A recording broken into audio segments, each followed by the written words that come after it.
namanya menyembuhkan, menyucikan, bahkan mati tebus dosaku. Kubur kosong membuktikan Dia hidup. Shalom keluarga Victory, selamat Paskah untuk kita semua. Puji Tuhan, haleluya. Hari ini kita memperingati hari kebangkitan Tuhan Yesus Kristus yang telah mati disalibkan untuk menebus dosa kita. Luar biasa sekali kita memiliki Allah yang hidup.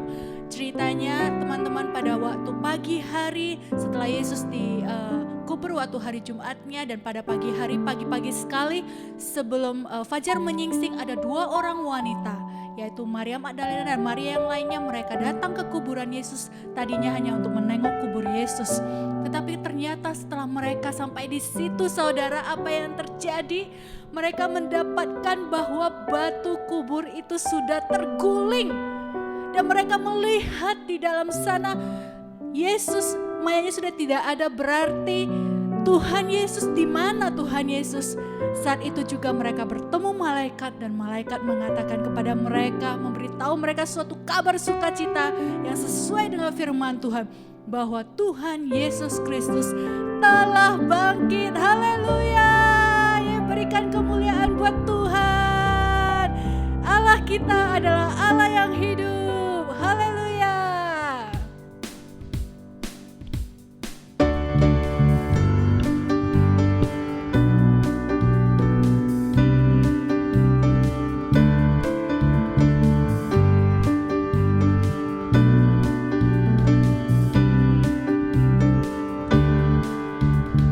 Kerahkanlah kekuatan-Mu, ya Allah. Tunjukkanlah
musuh dikalahkan, umatnya dibebaskan. Allah dahsyat di tempat kudusnya, Allah dahsyat di tempat kudusnya, Allah dahsyat di tempat kudusnya.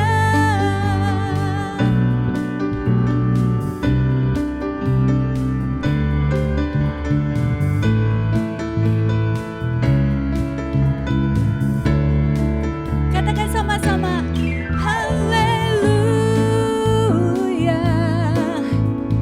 Yesus hiduplah, kutuk telah dipatahkan, musuhnya tak berkuasa. Dia hidup selamanya, dia hidup, dia hidup. Dialah Alfa dan Omega, yang awal dan akhir. Maut telah dikalahkan, kemenangan bagi kita. Anak domba telah bangkit, dia hidup. Haleluya, Yesus hiduplah. Haleluya, Yesus hiduplah. Haleluya, Yesus hiduplah.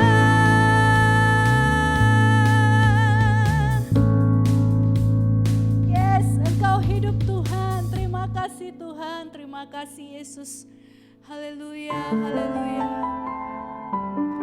Bapa, terima kasih buat kasih-Mu yang begitu besar dalam kehidupan kami. Kami mengucap syukur Tuhan, karena kasih-Mu begitu besar bagi kami. Kau mengaruniakan anak-Mu yang tunggal, Yesus Kristus, untuk menebus dosa kami. Terima kasih Tuhan, karena kasih-Mu Tuhan, karena pengorbanan Yesus yang sempurna di kayu salib. Kami diberikan satu kesempatan yang baru untuk memulai hidup yang baru bersama dengan Engkau. Terima kasih Tuhan Yesus. Engkau segalanya dalam hidup kami Tuhan. Karena hanya Engkaulah yang menjadikan hidup kami menjadi hidup yang begitu berharga di mata. Terima kasih Tuhan Yesus.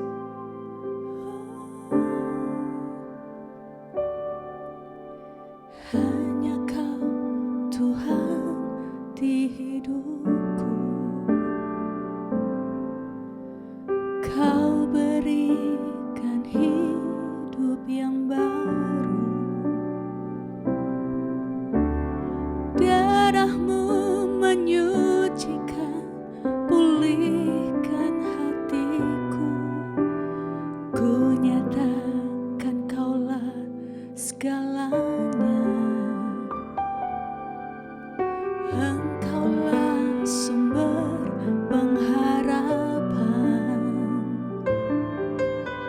Kuasa-Mu sanggup menyembuhkan. Jiwaku pun berserah hanya kepadamu. Yesus, Kaulah segalanya. Karena salib-Mu ku hidup. Karena salib-Mu ku menang.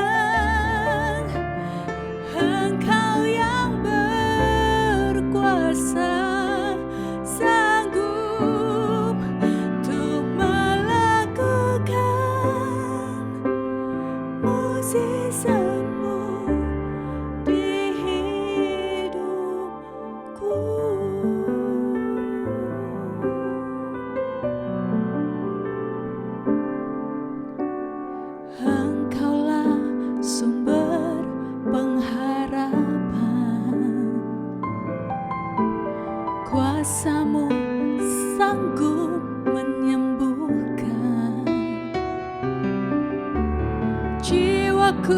pun berserah hanya kepadamu. Yesus, Kaulah segalanya. Karena salibmu ku hidup, karena salibmu ku menang. Engkau yang berkuasa, sanggup untuk melakukan mukjizat-Mu. Karena salibmu ku hidup, karena salibmu ku menang. Engkau yang berkuasa, sanggup untuk melakukan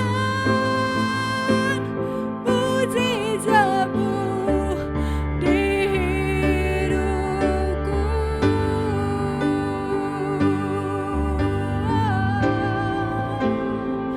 Terima kasih Tuhan buat salibmu, Yesus.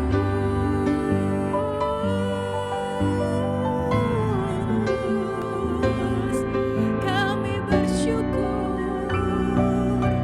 haleluya.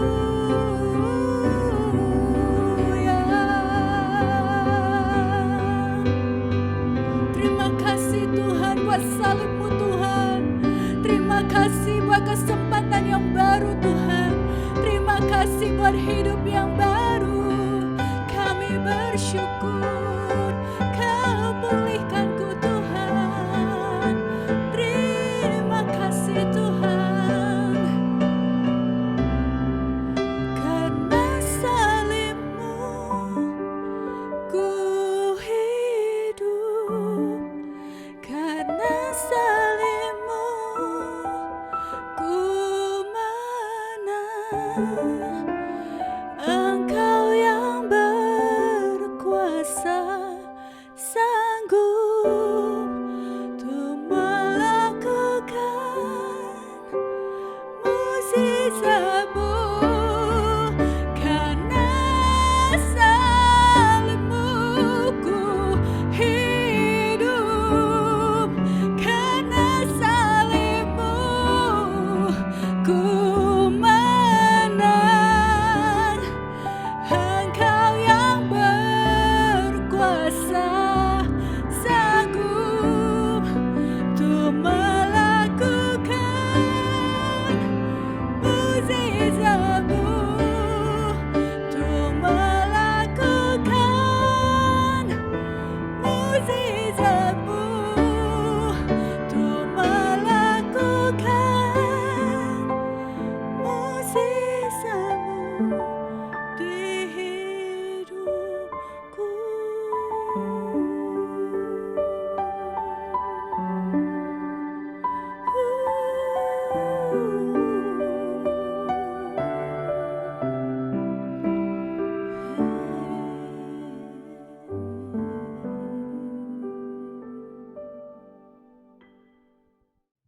Salam, salam sejahtera bagi kita semuanya. Kembali kita berjumpa pada kesempatan saat ini dalam mimbar pelayanan firman Tuhan secara online. Dan pada kesempatan ini sebelum saya menyampaikan firman Tuhan, saya ingin menyampaikan kepada kita untuk kita bisa bersemangat di dalam memperingati akan hari di mana kita sebagai orang yang percaya menjadi orang-orang pemenang. Untuk itu saya mau sampaikan selamat Paskah bagi kita sekalian. Saya percaya di dalam kita merayakan Paskah tentunya kita menjalankan bersama-sama di dalam makna, di dalam arti yang kita telah mengerti, sehingga kita tidak salah dalam merealisasikan di dalam kehidupan kita. Tetapi semua yang terjadi, saya percaya jika kita mengerti maksud dan rencana Tuhan dalam hidup kita, kita dapat mempermuliakan Tuhan dengan semuanya itu. Nah, untuk itu sekali lagi saya sampaikan selamat Paskah bagi kita sekalian.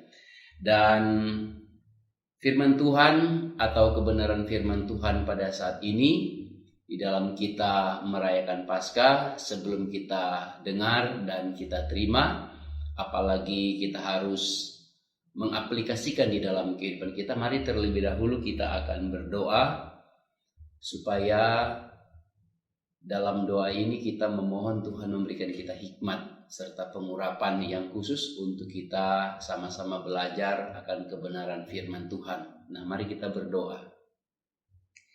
Bapa Surgawi, Allah yang Maha Kuasa yang kami sembah di dalam Yesus Kristus Tuhan dan Juru Selamat dunia ini. Kami bersyukur kepadamu.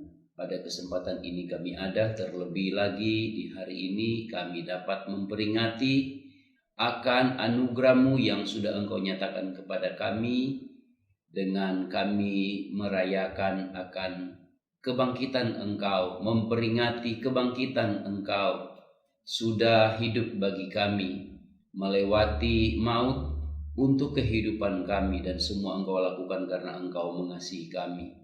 Dan kesempatan ini Tuhan, kami dari kebenaran firman yang ingin disampaikan, ingin diperdengarkan kepada kami semua, yang ingin diberitakan pada saat ini.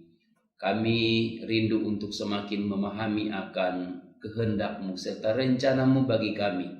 Untuk itu berfirmanlah dan berikan kepada kami hikmat serta pengurapan khusus untuk kami boleh belajar akan firman-Mu.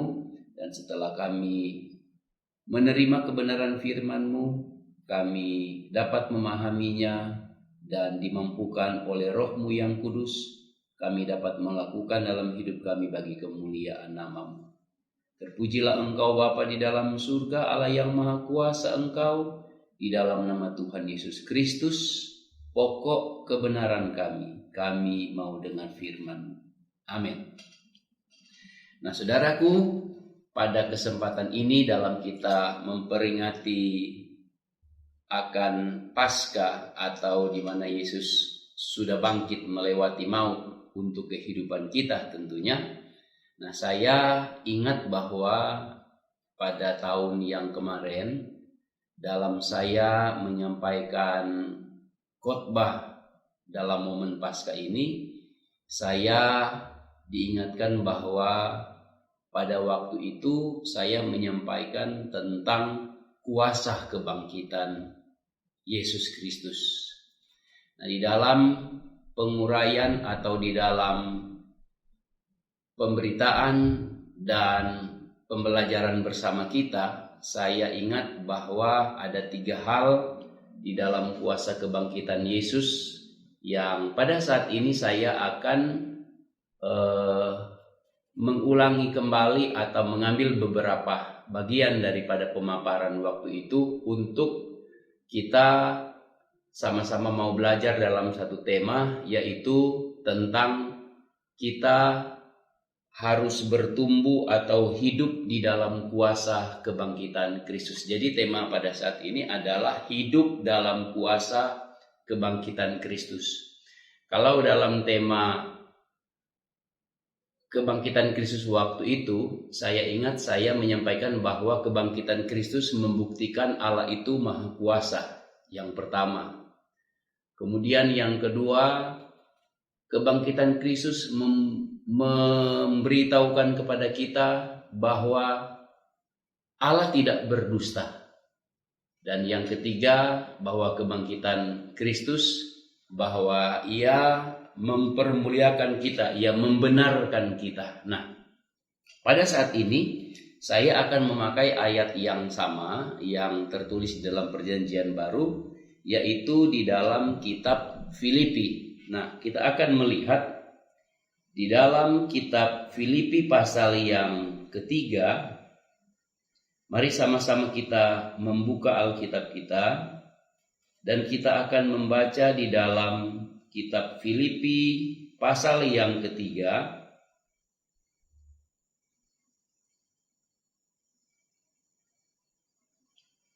Ayat yang ke-10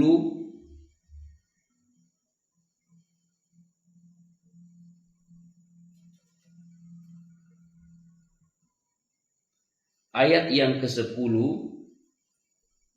sampai ayat yang ke-11 saya bacakan bagi kita sekalian. Dikatakan demikian: yang ku kehendaki ialah mengenal Dia dan kuasa kebangkitannya dan persekutuan dalam penderitaannya, di mana aku menjadi serupa dengan Dia dalam kematiannya, supaya aku akhirnya beroleh kebangkitan dari antara orang mati. Nah, apa yang kita baca saat ini adalah merupakan tulisan atau surat Rasul Paulus kepada jemaat Tuhan atau orang percaya yang ada di Filipi atau kota Filipi. Pada waktu Rasul Paulus menulis ini, pada waktu Rasul Paulus menyampaikan ini, saya percaya bahwa ini adalah merupakan pengaruh atau dalam penguasaan Roh Kudus memberikan Rasul Paulus sebuah inspirasi rohani atau pekerjaan Allah dalam intuisi roh Rasul Paulus, sehingga Rasul Paulus menyampaikan ini dengan baik kepada orang percaya yang ada di Filipi. Nah, dari bagian ini yang kita baca saudara, kita akan, saya katakan kembali, akan mengacu kepada satu tema, yaitu hidup dalam kuasa kebangkitan Kristus Yesus.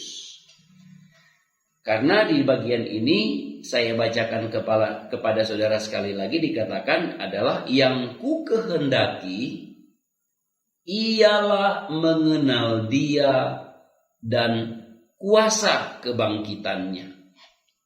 Nah, dari kalimat ini, kalimat permulaan dalam ayat 10 ini, Rasul Paulus katakan ada suatu keinginan, ada suatu tekad, ada suatu kemauan daripada Rasul Paulus bahwa dia ingin mengenal kuasa kebangkitan Yesus, supaya kuasa kebangkitan itu mempengaruhi kehidupannya dan mengubahkan kehidupannya untuk ia bisa hidup sebagaimana yang Allah mau.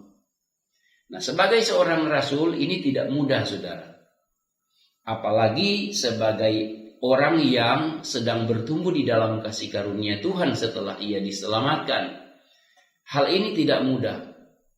Kalau mengikuti logika apa yang akan ia alami dalam perjalanan hidupnya, secara manusia dia akan lemah lebih dulu dan mungkin akan berpikir meninggalkan kasih karunia Tuhan atau meninggalkan iman.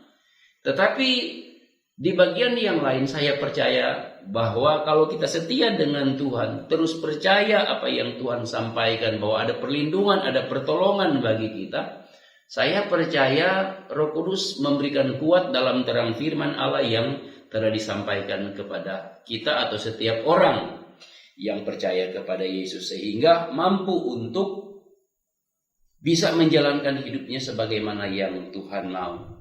Karena hidup kita di dalam Tuhan hari demi hari adalah sebuah proses untuk datang kepada yang lebih baik. Bahkan nanti endingnya atau pada akhirnya kita akan menjadi sama seperti Yesus di dalam keberadaan, bukan di dalam keilahian atau kealahan yang sempurna di dalam pribadi Yesus, tapi di dalam kehidupan kita akan menjadi sama seperti Yesus di dalam kenyataan bahwa kita ini bisa sempurna di dalam kepribadian kita sebagai orang yang percaya. Nah, Apa yang harus terjadi di dalam kehidupan kita untuk kita bertumbuh di dalam hidup dalam kuasa kebangkitan Yesus Kristus? Nah, yang pertama, saudara, untuk kita bisa hidup dalam kuasa kebangkitan Yesus Kristus, kita terlebih dahulu harus mulai daripada pengalaman atau mengalami kuasa kebangkitan itu sendiri. Nah, mari kita baca di dalam kitab Roma pasal yang ke-6. Kitab Roma pasal yang ke-6, kita akan membaca satu ayat, yaitu ayat yang ke-4, dikatakan begini. Roma pasal yang ke-6 ayat yang ke-4. Nah, kita akan lanjut sampai ayat yang ke-5, dikatakan begini. Dengan demikian, kita telah dikuburkan bersama-sama dengan Dia oleh baptisan dalam kematian, supaya sama seperti Kristus telah dibangkitkan dari antara orang mati oleh kemuliaan Bapa, demikian juga kita akan hidup dalam hidup yang baru. Nah, ayat 5, sebab jika kita telah menjadi satu dengan apa yang sama dengan kematiannya, kita juga akan menjadi satu dengan apa yang sama dengan kebangkitannya. Nah, untuk hidup di dalam kuasa kebangkitan Yesus Kristus, kita harus masuk di dalam pengalaman yang sama. Di mana firman Tuhan di bagian lain menulis, Kristus bukan hanya mati saja, tapi Dia bangkit. Nah, pengalaman itu harus kita alami. Nah, untuk kita bertumbuh di dalam kebangkitan Kristus, kita harus mati dulu, baru kita bangkit. Nah, tentunya mati di sini adalah apa yang firman Tuhan katakan, kita mati ya di dalam kemanusiaan kita. Tetapi kita memfokuskan diri kita untuk hidup di dalam apa yang Allah kehendaki. Maksud di dalam kematian kita sebagai manusia, kita berhenti daripada apa yang berurusan dengan tabiat manusia lama kita, kemudian memfokuskan diri kepada apa yang menjadi kehendak Allah untuk bertumbuh di dalam manusia baru kita. Manusia lama berhubungan dengan tabiat daging, sifat-sifat duniawi, bukan hanya alamiah tetapi duniawi. Tetapi sifat-sifat yang baru di dalam manusia baru berhubungan dengan hal-hal yang rohani. Hal-hal yang rohani yaitu yang Tuhan secara Allah yang roh itu bekerja di dalam kita melalui terang firman-Nya dan melalui karya tuntunan pekerjaan daripada Roh Kudus-Nya untuk melahirkan sifat-sifat baru dalam kehidupan kita. Dan tentunya di bagian ini adalah tanggung jawab kita, dan suatu keharusan adalah kita harus meresponi sebagaimana yang Tuhan mau. Supaya sifat-sifat yang baru ini, sifat-sifat ilahi, sifat-sifat rohani ini bertumbuh dalam kehidupan kita. Demikian kita menjadi pribadi seperti yang Tuhan mau kita itu mulai bertumbuh di dalam kehidupan kita seperti yang Allah kehendaki. Nah, ini harus kita alami dulu. Kalau kita mau bertumbuh di dalam kuasa kebangkitan Kristus Yesus, kita harus alami dulu. Masuk di dalam pengalaman yang sama. Setelah itu, kalau kita sudah masuk di dalam pengalaman ini, kita tentunya tidak keluar dari sana, tetapi kita tetap ada di dalam mengalami proses yang lain. Supaya kita terus menerus dapat diproses oleh Allah. Nah, untuk kita tetap ada di dalam proses itu, maka pengalaman itu tentunya harus ditambah dengan pembelajaran kita akan apa yang Tuhan sampaikan dari hari ke hari. Maka setiap hari sebagai manusia rohani, ingat kita mempunyai suatu kebutuhan yang mendasar dalam hidup ini. Karena manusia ini mempunyai 3 unsur dasar, dan 3 unsur dasar ini mempunyai kebutuhan masing-masing. Kebutuhan dasar yang pertama adalah kebutuhan rohani kita, kemudian kebutuhan dasar yang kedua adalah kebutuhan jiwani kita, dan kebutuhan jasmani kita. Kebutuhan rohani kita adalah kita harus senantiasa merindukan kebenaran-kebenaran Allah dalam hidup kita sebagai makanan rohani untuk menumbuhkan kehidupan roh kita. Supaya di dalam hidup ini ketika kita sudah di dalam Tuhan, kehidupan roh kita inilah yang akan mengendalikan seluruh kehidupan pribadi manusiawi kita. Kehidupan jiwa kita akan tunduk di dalam kehidupan roh kita yang telah menjadi satu dengan Tuhan, setelah menjadi sesuai dengan kehendak Allah. Kemudian kehidupan jasmani kita akan merefleksikan apa yang menjadi kemauan dari roh kita. Dia akan mengendalikan jiwa, memerintahkan supaya apa yang dilakukan oleh kehidupan jasmani kita itu senantiasa sesuai dengan kehendak Allah. Demikian kita akan mempermuliakan Tuhan di dalam kehidupan kita. Nah, sampai di sini tentunya saya berharap kita tuh mengerti bahwa apa saja yang direfleksikan dalam kehidupan kita setiap saat, yang terlihat oleh mata banyak orang, yang terlihat oleh dunia ini, menjadi kesaksian bagi banyak orang, entah itu lewat perkataan kita, bahkan perbuatan kita, itu semuanya proses mulai dari dalam, saudara. Allah mengerjakan di dalam kehidupan kita manusia baru ini mulai setiap hari diproses untuk menjadi kemuliaan bagi Allah. Menyingkirkan hal-hal yang lama dari manusia duniawi, manusia jasmani, manusia alamiah kita yang tidak berkenan kepada Allah. Kemudian kita dapat mempermuliakan Tuhan dengan kehidupan dan sifat-sifat yang baru yang Tuhan mau. Nah, jadi yang kedua kita harus tetap mengingat apa yang sudah kita alami tadi harus tetap diingatkan. Makanya ada satu firman Tuhan di dalam 2 Timotius 2 ayat yang ke-8. Saya baca bagi saudara, dikatakan begini. 2 Timotius pasal yang kedua ayat yang ke-8. Nah, ini sama, Rasul Paulus mengingatkan melalui Timotius, dikatakan begini. Ingatlah ini, Yesus Kristus yang telah bangkit dari antara orang mati, yang telah dilahirkan sebagai keturunan Daud, itulah yang kuberitakan dalam Injilku. Nah,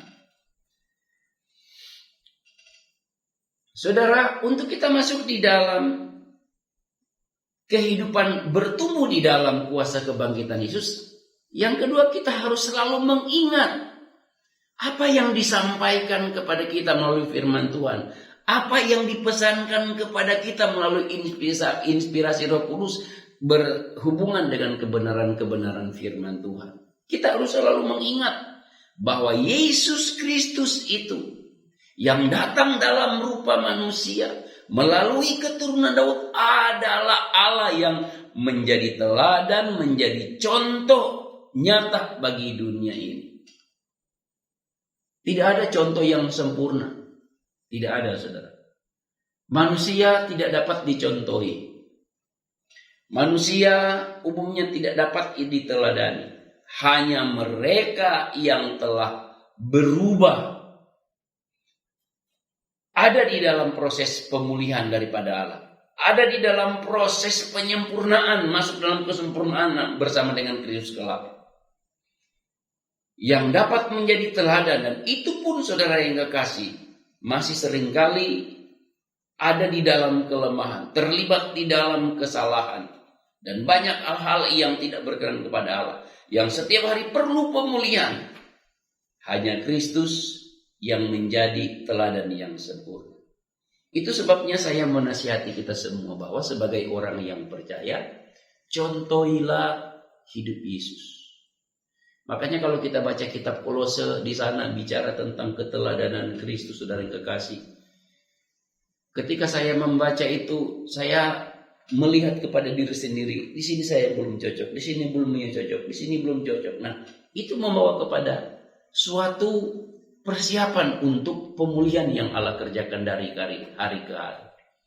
Mungkin kita bertanya, sampai kapan Allah memulihkan kita? Sampai kapan Allah berkarya di dalam kita untuk menjadikan kita lebih baik, semakin baik? Saya mau katakan, sampai kita berangkat dari dunia ini. Karena kalau kita sudah berangkat dari dunia ini, saudara, itu tandanya kita sudah berhenti dari proses hilang. Nah, selama kita masih memiliki nafas ini, nafas alamiah ini, yang hanya sementara, yang hanya menunggu waktu yang ditetapkan oleh Tuhan, nah itu adalah kesempatan kita belajar. Nah, jadi kesimpulan yang lain, selama kita memiliki nafas, masih ada anugerah kasih karunia daripada Tuhan untuk kita mempersiapkan diri kita. Nah, jadi mari, yang pertama kita harus mengalami, yang kedua kita harus terus mengingat akan kuasa kebangkitan Kristus Yesus, dan yang ketiga kita harus semakin mengenal kuasa kebangkitan Yesus Kristus itu di dalam kehidupan kita. Karena Filipi pasal 3 ayat 10 tadi kita baca bahwa yang dikehendaki oleh Rasul Paulus adalah mengenal kuasa kebangkitan Yesus. Ada apa di dalam kuasa kebangkitan Yesus sehingga Rasul Paulus ingin kenal? Kita tahu bersama bahwa saudara, Paskah atau kebangkitan Yesus Kristus khususnya, ya, ini kita tidak bicara kepada Paskah di dalam perjanjian lama atau masa sebelum Yesus. Itu perayaan, tapi kita bicara kepada Paskah atau kebangkitan Yesus yang memang nyata-nyata inilah yang menjadi rencana Allah. Karena perjanjian lama itu adalah bayangan atau gambaran untuk datang kepada hakikat yang asli, bahwa itu semua digenapi di dalam Yesus. Tujuan daripada kebangkitan Yesus atau Paskah yang kita rayakan, ingat, itu dasar iman kita ada di sana. Dasar pengampunan itu ada di sana. Dasar pemulihan menuju kepada kesempurnaan ada di sana. Dasar pemberitaan Injil ada di sana. Rasul Paulus katakan, aku memberitakan Injil, dasarnya ini kebangkitan Kristus. Ini kuasa yang ingin dikenal oleh Rasul Paulus. Nah, adakah dalam kehidupan kita hari demi hari kita ingin mengenal, ingin mengalami kuasa kebangkitan Yesus dalam hidup kita? Karena satu, di dalam banyak keajaiban atau tujuan daripada kebangkitan Yesus adalah Dia ingin memulihkan kita dari hari ke hari. Bukan hanya mengampuni kita, bukan hanya menjadikan kita baru melalui kebangkitannya, tetapi memulihkan kita, mempersiapkan kita untuk umat kerajaan yang layak. Makanya di dalam 1 Petrus 2 ayat 9 di sana bilang bahwa kamu ini bangsa yang terpilih, umat pilihan Allah, imamat yang kudus. Kalau kita sudah ditentukan oleh Allah, kita yang sudah dipilih, ingat, kita sedang dipersiapkan untuk ada dalam satu kerajaan yang tidak berkesudahan, dalam kerajaan yang kekal. Karena kalau kita sudah bicara tentang hukum-hukum surga, kita ini bicara tentang hal-hal yang kekal, yang sifatnya abadi. Kalau kita bicara kerajaan surga, kita sedang bicara suatu kehidupan yang terus-menerus, yang abadi.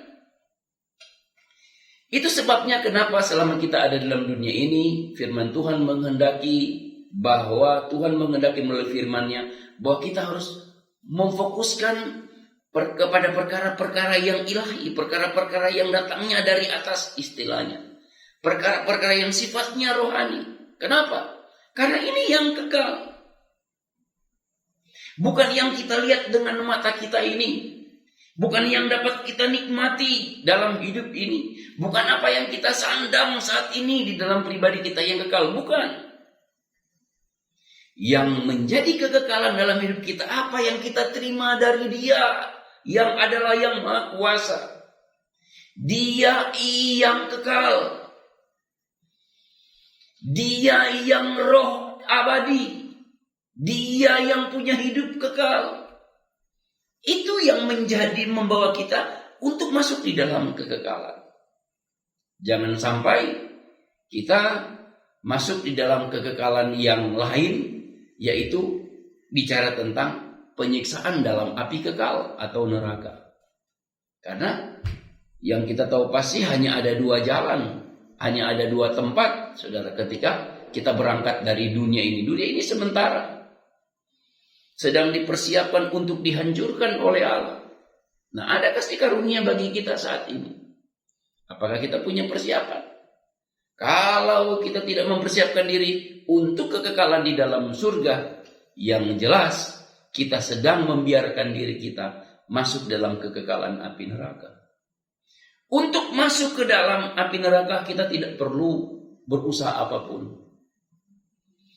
Tapi untuk masuk di dalam kekekalan surga, ingat Allah menentukan kita suatu syarat, yaitu kita harus percaya kepada Yesus, hanya melalui Dia. Untuk percaya kepada Yesus tidak bayar harga. Ulang-ulang saya katakan, cukup kita percaya menerima Dia.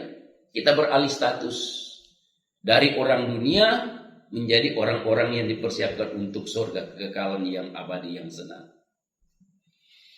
Status kita yang tadinya bukan milik Allah sekarang menjadi umat kepunyaan Allah oleh karena kita percaya dan menerima Yesus berdasarkan Injil Yohanes 1 ayat yang ke-12.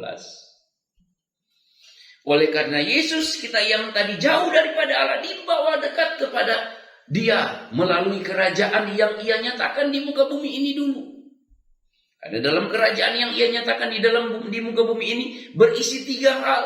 Kebenaran, damai sejahtera, dan sukacita, sesuai dengan yang tertulis dalam Roma 14 ayat 17. Oleh karena Kristus, kita dipersiapkan untuk masuk di dalam kerajaan surga, yang nanti semua orang akan bermuara di sana. Itu namanya Yerusalem yang baru. Belum pernah ada orang lihat. Sempurnanya Yerusalem belum ada orang yang lihat. Ada orang yang mendapat vision ke surga hanya dikasih bayangan saja. Hanya secuil dari apa yang bisa kita nikmati nanti di sana. Nah, inilah yang menjadi kekuatan bagi kita selama kita ada di muka bumi ini. Sekalipun mungkin kita ada di dalam penderitaan, mungkin aniaya, mungkin kekurangan. Ingat baik-baik. Kekuatan roh datang dari firman Tuhan memberikan kepada kita suatu tekad tetap dalam hidup ini, bahwa penderitaan zaman sekarang itu tidak sebanding dengan kemuliaan dan kesenangan yang akan kita terima kelak jika kita setia dan bersungguh-sungguh di dalam panggilan ilahi kita. Melalui Yesus Dia panggil kita.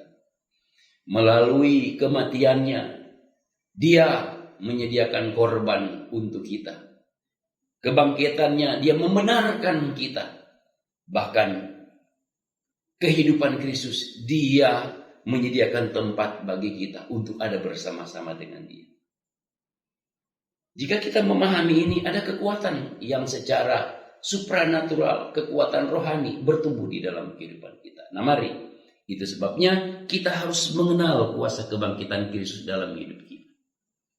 Paulus telah menjadi teladan sebagai manusia, mau mengenal kuasa kebangkitan Kristus. Mari, saya sebagai hamba Tuhan, sebagai orang yang percaya, saya sebagai sahabat dalam banyak orang, saya sebagai teman, saya sebagai kepala keluarga, saya sebagai suami, saya sebagai pemimpin dalam beberapa bidang kegiatan, saya harus berusaha mengenal kuasa kebangkitan Kristus. Bukan hal-hal yang saya katakan tadi yang kita dapat dari dunia ini. Bukan hal yang kita lihat, yang kita dengar dengan jasmani kita. Itu yang kekal, bukan. Dalam kuasa kebangkitan Kristus, itu ada banyak hal yang sifatnya ilahi yang kita bisa terima, yang menguatkan kehidupan kita. Nah, yang terakhir, yang keempat, untuk masuk di dalam hidup dalam kuasa kebangkitan Kristus, kita harus mau menuju kepada kesempurnaan dalam hidup untuk masuk dalam kuasa kebangkitan Kristus. Itu sebabnya mari kita akan melihat 1 Korintus pasal 15 ayat yang ke-49. 1 Korintus pasal yang ke-15 ayat 49 dikatakan begini. Saya baca bagi saudara. Sama seperti kita telah memakai rupa dari alamiah. Demikian pula kita akan memakai rupa dari yang surgawi. Di sini Rasul Paulus sedang menerangkan akan suatu hal yang kita harus pahami dalam ada perbandingan antara dua wujud. Hidup ini ada wujud yang alamiah, ada wujud yang sifatnya rohania.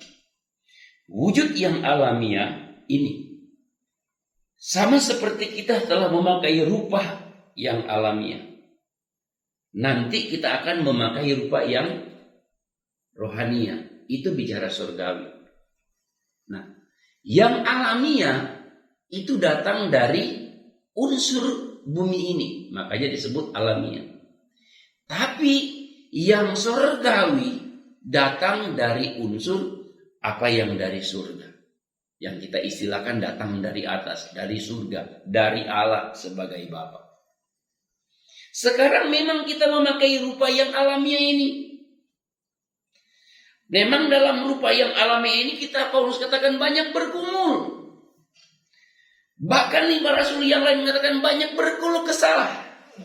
Tapi nanti kita akan memakai rupa yang surgawi. Makanya dalam 1 Korintus 15 ini Paulus mengingatkan ada tubuh alamiah, tubuh duniawi.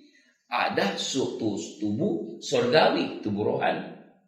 Nah, selama kita masih memakai yang alamiah ini, kita ada di muka bumi ini. Kita harus memfokuskan diri kepada hal-hal yang kekal. Makanya hidup kita di muka bumi ini harus fokus kepada kekekalan. Itu sebabnya Rasul Paulus pun mengingatkan bahwa kalau kita ada di muka bumi ini, ingatlah perkara-perkara, carilah perkara-perkara yang di atas, di mana Kristus ada. Ingat, Kristus sekarang di surga, dia ini menjadi pendoa syafaat bagi kita. Bahkan sebelum dia meninggalkan murid-muridnya, itu juga pesan dia sebelum meninggalkan kita. Dia mau menyediakan tempat bagi kita. Makanya dia menghibur murid-murid sebelum pada akhirnya dia meninggalkan mereka. Yesus katakan, jangan kamu berduka cita, sebab aku akan pergi kepada Bapa. Tapi ada lebih baik, aku harus pergi supaya aku dapat menyediakan tempat bagimu. Dan di mana di tempat aku ada, kamu pun akan ada di sana. Nah, ingat baik-baik. Hanya orang yang berada di surga, hanya orang yang telah percaya dan menerima Yesus. Kembali lagi, saudara. Tadinya ketika manusia berdosa, dia tertutup jalan ke sana. Makanya untuk bicara surga, kita tidak bicara agama. Kita tidak bicara keyakinan-keyakinan manusia yang lain. Kita tidak bicara aturan-aturan duniawi, sekalipun itu hebat. Sekalipun itu kelihatan berhikmat. Untuk bicara surga, kita hanya bicara anugerah Tuhan. Manusia berusaha dengan segala cara untuk dapat berjumpa dengan Sang Pencipta. Itulah agama. Tetapi yang kita harus terima bahwa adalah kalau bicara surga, Allah yang berkarya di dalam manusia. Itu bukan agama, itu kasih karunia. Putuskanlah di dalam pemikiranmu saat ini jika ini sampai kepada engkau mendengar. Saya hanya mau katakan, kalau bicara surga, itu bicara urusan Allah. Kalau bicara surga, itu bicara ketetapan Allah. Untuk sampai di sana, kita tidak bisa pakai logika kita. Tapi kalau mau bicara ke sana, kita bicara ikut aturan yang sudah ditetapkan oleh Dia yang empunya tempat. Yang kita tahu, hanya di dalam Alkitab berkata, menuju ke sana hanya melalui satu cara, satu jalan, satu cara yang namanya kasih karunia, satu jalan yang bicara nama Yesus. Sekarang bagaimana supaya kita dapat menerima kasih karunia itu? Bagaimana supaya kita dapat berjalan di dalam jalan itu? Cuma satu yang ingin saya ajak bagi kita. Kita harus percaya apa yang Alkitab katakan. Bahwa hanya di dalam Yesus ada keselamatan sampai ke sana. Sebelum sampai ke surga, kita bicara kita diselamatkan dulu. Di dalam keselamatan inilah kita dipersiapkan. Kita mulai dipulihkan. Kemudian masuk di dalam penyempurnaan, di dalam wilayah yang Allah tetapkan bagi kita nanti. Jadi dunia ini hanya sementara. Ada tempat yang kekal. Kalau bicara keselamatan harus hubungkan kepada kekekalan. Di mana kekekalan itu selalu hanya berhubungan dengan yang namanya Allah. Kalau tidak melalui Yesus, Allah membiarkan kita ke satu tempat yang namanya neraka, yang disiapkan hanya untuk kuasa kegelapan iblis dan para pengikutnya. Tapi untuk mencapai surga, Allah pun yang menentukan, hanya melalui Yesus. Itu sebabnya Yesus yang adalah rupa Allah dinyatakan dalam di muka bumi ini, memperlihatkan sifat-sifat kodrat ilahi Dia, supaya kita mempunyai teladan untuk sampai kepada kekekalan yang namanya surga. Nah, itu sebabnya saudara yang kekasih, mari dalam kita sedang memperingati Yesus bangkit, Paskah bagi kita. Saudara, ini adalah anugerah Allah. Mari kita mau hidup di dalam kuasa kebangkitan Kristus. Dengan kita mengalami, kemudian kita selalu mengingat akan apa yang Allah sudah karyakan bagi kita. Kemudian kita semakin ingin mengenal kuasa itu selama kita ada di muka bumi ini. Dan kemudian kita harus ingin masuk dalam kesempurnaan kuasa kebangkitan itu. Karena kuasa kebangkitan Kristus akan membawa kita sampai kepada kekekalan. Apakah ada respon di hati kita? Apakah ada keinginan, kerinduan dalam hati kita ketika kita mendengar berita ini? Siapapun kita, siapapun engkau, siapapun saudara.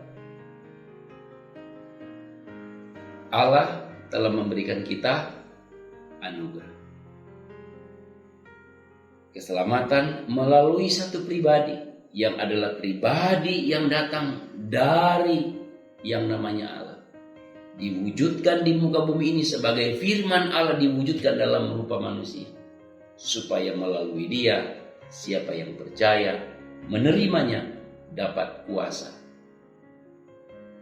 Status yang baru sebagai umat pilihan, sebagai anak-anaknya, untuk masuk ke tempat yang Ia sediakan, yang namanya kerajaan Allah, itu surga, itulah Yerusalem baru.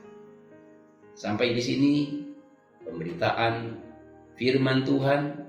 Selamat menikmati, selamat engkau merenungkan, selamat engkau untuk mempraktekkan, mengaplikasikan dalam hidup ini di dalam kasih karunia Allah. Dan tidak lupa saya mengatakan sekali lagi, selamat merayakan Paskah. Mari kita berdoa. Bapa Surgawi, Allah yang maha kuasa Engkau yang kami sembah di dalam Kristus Yesus Tuhan. Kami bersyukur hari ini kembali kami di dalam kebersamaan boleh mendengarkan firman. Seberapa besar anugerah-Mu, mampukan kami untuk dapat meresponi dengan baik. Terutama di hari ini kami sedang memperingati bahwa Engkau telah bangkit bagi kami. Dasar iman kami, dasar kehidupan kekal kami, dasar pemberitaan kebenaran dari Injil-Mu. Inilah kebangkitan-Mu Tuhan yang Engkau sedang sampaikan kepada kami. Kami bersyukur kepada meteraikan firman di hati kami sampai kami dimampukan berbuah, bertumbuh sesuai dengan kehendak. Terpujilah Engkau Bapa. Tak lupa kami berdoa, ada banyak orang yang belum mengenal Engkau, ada banyak orang yang belum percaya kepada.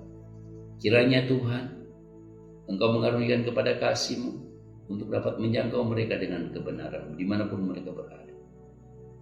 Begitu juga dengan orang-orang yang dahulunya ada di dalam Engkau, yang hari-hari ini mungkin mereka lemah, mereka sedang terpengaruh, terpedaya oleh tipu muslihat kuasa kegelapan, oleh keindahan maligai dunia. Namun Tuhan, insafkan, sadarkan mereka oleh kebenaran, oleh karya Roh Kudus, supaya mereka Tuhan boleh mengingat kembali bahwa dunia ini bukan selamanya. Surgalah yang harus menjadi tempat berakhir mereka, bukan neraka. Itu sebabnya Tuhan, jangkau mereka. Jika Engkau mengendaki pakai kami, pakailah kami untuk dapat menjangkau mereka. Entah mereka kaum keluarga kami, saudara-saudara kami, rekan-rekan kami. Entah mereka masyarakat di mana kami ada, tempat kediaman kami, kota di mana kami ada, bangsa kami, bahkan di ujung bumi manapun. Ya kiranya Tuhan, kebenaran-kebenaran memenuhi dunia ini, sampai ada banyak orang Tuhan dapat percaya kepada Engkau. Terima kasih Bapa, terpuji nama. Di dalam nama Tuhan Yesus Kristus, pokok kebenaran kami berdoa dan bersyukur. Haleluya. Amin. Sebab dia hidup, ada hari esok. Sebab dia hidup, ku tak gentar, karena ku tahu dia